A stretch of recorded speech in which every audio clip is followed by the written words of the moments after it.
Hello and welcome to the fourth and final video looking at my two Lord of the Rings chess sets. In this particular video I will be looking at the white pieces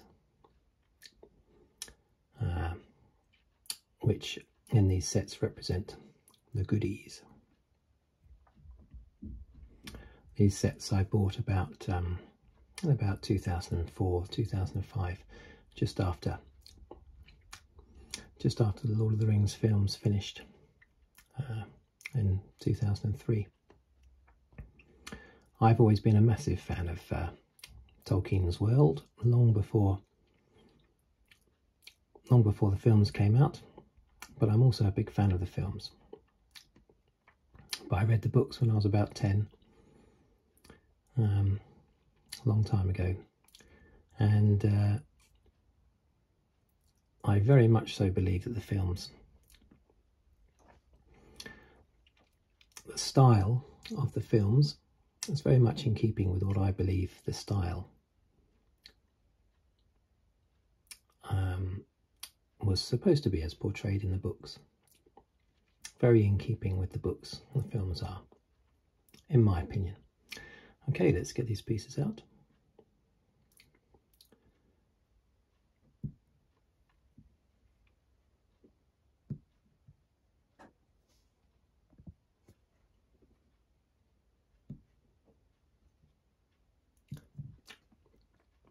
First of all, we have the pawns.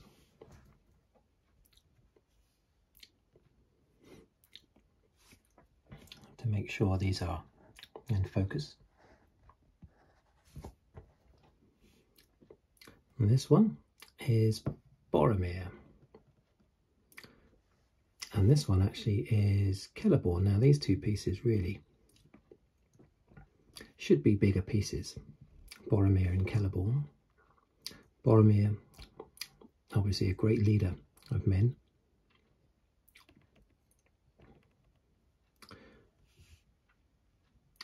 Heir to the steward of Gondor, Denethor, and Kellerborn is like tens of thousands of years old. It's a great elven lord, but is sort of overlooked, overshadowed by his other half, Galadriel, who is of more royal blood, being, I think, the granddaughter of Fëanor. Galadriel is the most famous elf of them all. So that's why Kellerborn has to almost be like a consort.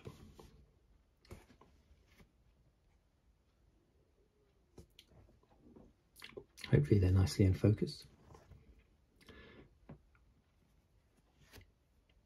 And over here we have, who is that? That's Gamling. Gamling, who fought at Helm's Deep. I think he survived Helm's Deep. I don't know if he survived the fight at Minas Tirith, but he's one of the Rohirrim. He's in the books. I'm not sure if he's made, I think he does make it into the films, briefly. These pieces are based on the films, the visual style of the films, obviously not the books,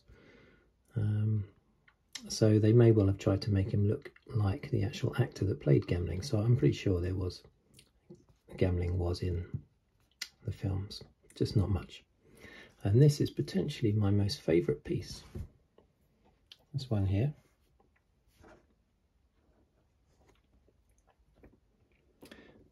Is a Numenorian Knight. Beautiful piece. They're all big heavy pieces. This one, it's a shame it's a small piece, just a pawn. But I absolutely love this piece. Now, I'm hoping that is nicely in focus.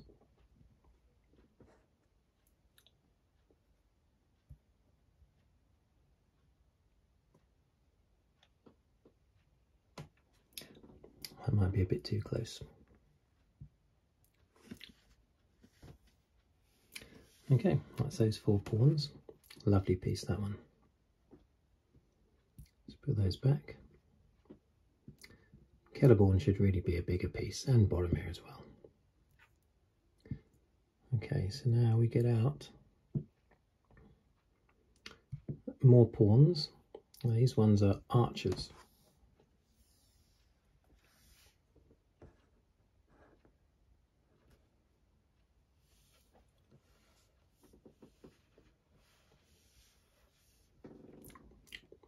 And this one is Damrod, isn't it? Yes, Damrod, who is one of Faramir's merry men. I'm not sure if I know he goes into the attack at Osgiliath when Denethor sends Faramir on a sort of suicide mission. I don't think he comes back from that mission, unfortunately, Damrod.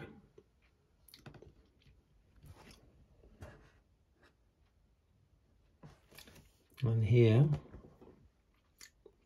that's just a Helm's Deep archer. Now, you see he's an elf. You can tell he's an elf. Now, in the books, as far as I can recall, it's been about 25 years since I read the book.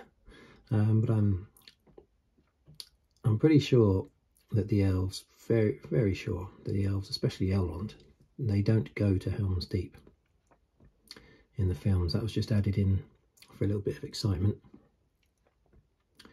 And so yes, this is a Helm's Deep archer, but there were no elves at Helm's Deep during that siege.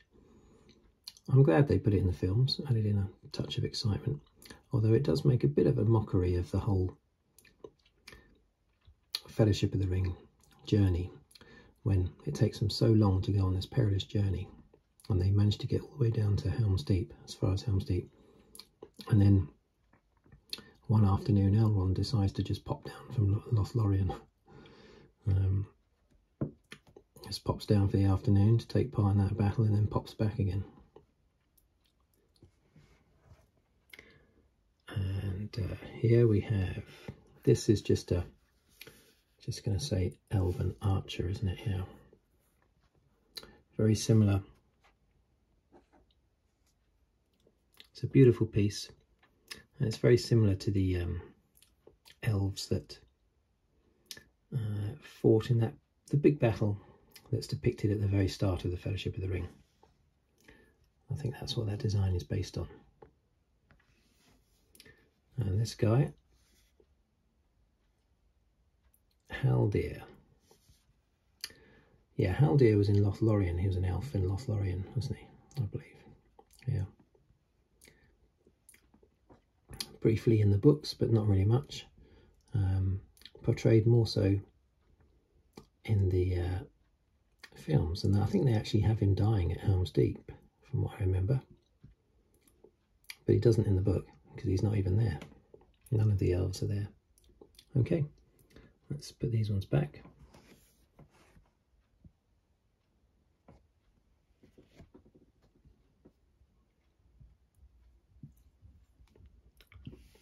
And now we're going to take out the castles.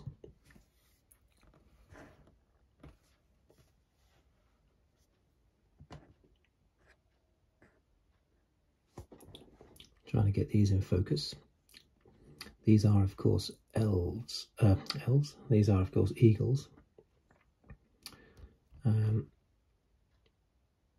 Yeah, Greyhaven's eagle. The Greyhavens, that's that area, sort of an elven stronghold. I always thought it was a nice place to hang out because it didn't seem to get in any fights or wars or anything. Círdan the Shipwright lived there with a bunch of elves, right on the coast, and it features right at the end of Return of the King. And that's representing a tower from there.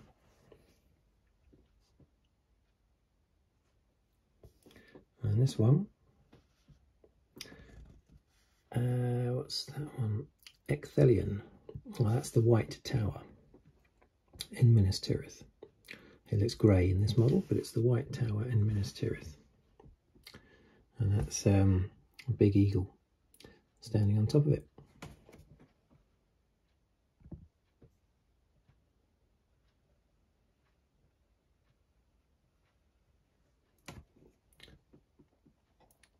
I hope all of this ends up being in focus quite well. Okay. So now we have, these are two of my favourite pieces basically.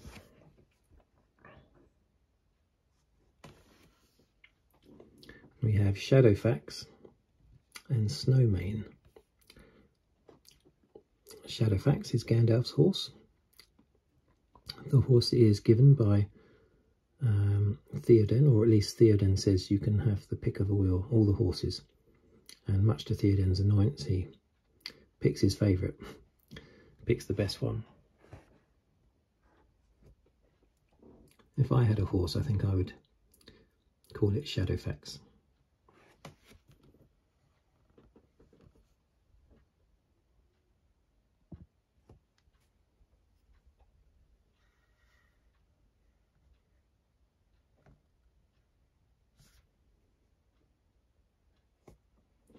Great looking pieces. Shadowfax survives the whole of the Lord of the Rings story. Snowmane is killed by the fell beast at Minas Tirith, and unfortunately he falls on top of his master Theoden, and King Theoden, and kills Theoden as well. So a bit of a disaster. If the camera keeps moving, it's because I keep touching it to regain focus. But beautiful pieces.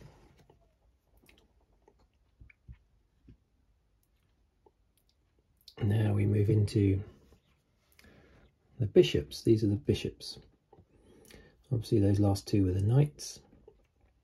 And these are the bishops. Yeah, not very religious, I don't think Ents are, but they represent bishops in this particular set of chess, anyway.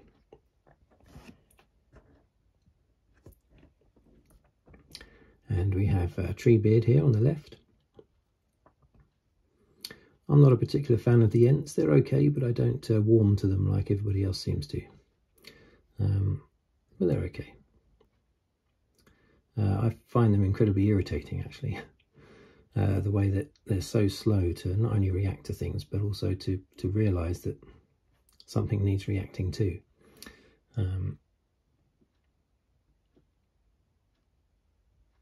So they're a bit bonkers, really, I think. But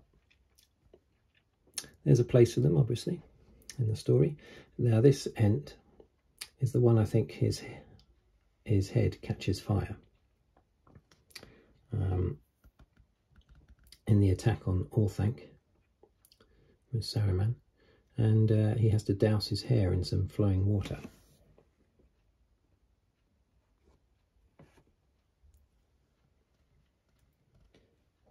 I believe that's this guy. It's a constant battle with the focus. I'll put those back. So the last two pieces to review in all of my chess videos. I am going to do a normal chess video actually with normal pieces. Staunton number 5 normal set. But this is the last of my Lord of the Rings videos on chess anyway. So here we have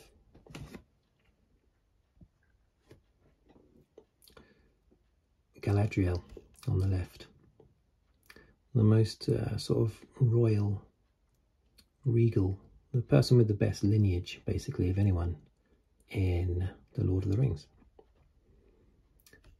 Elven Queen, very powerful, as you know if you've read the books or seen the films, extremely powerful. And here's Elrond, who technically is half elf, half man.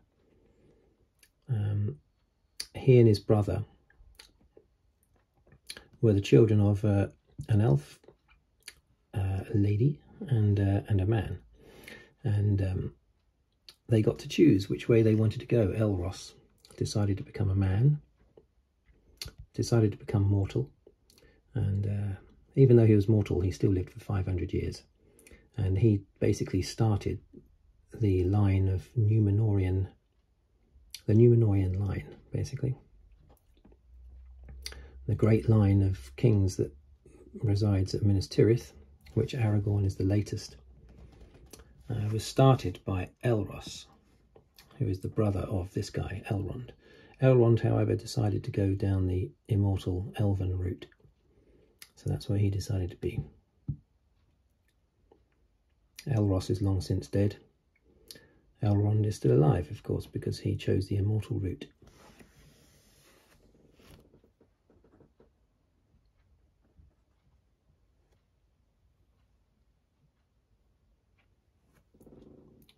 So there you are, beautiful pieces, beautiful robes on these pieces.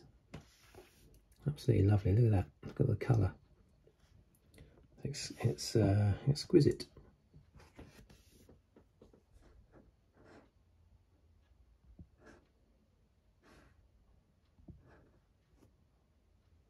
Really nice. Okay, I shall put these pieces back. So that completes the Lord of the Rings chess sets. I hope you enjoyed watching those videos. If you haven't seen the others, please feel free to have a look on my channel. And please subscribe if you'd like to. Plenty of videos. I do 2 a week. So thank you very much. Thank you for watching, thank you for listening, and hopefully I'll see you in the next video. Thank you very much.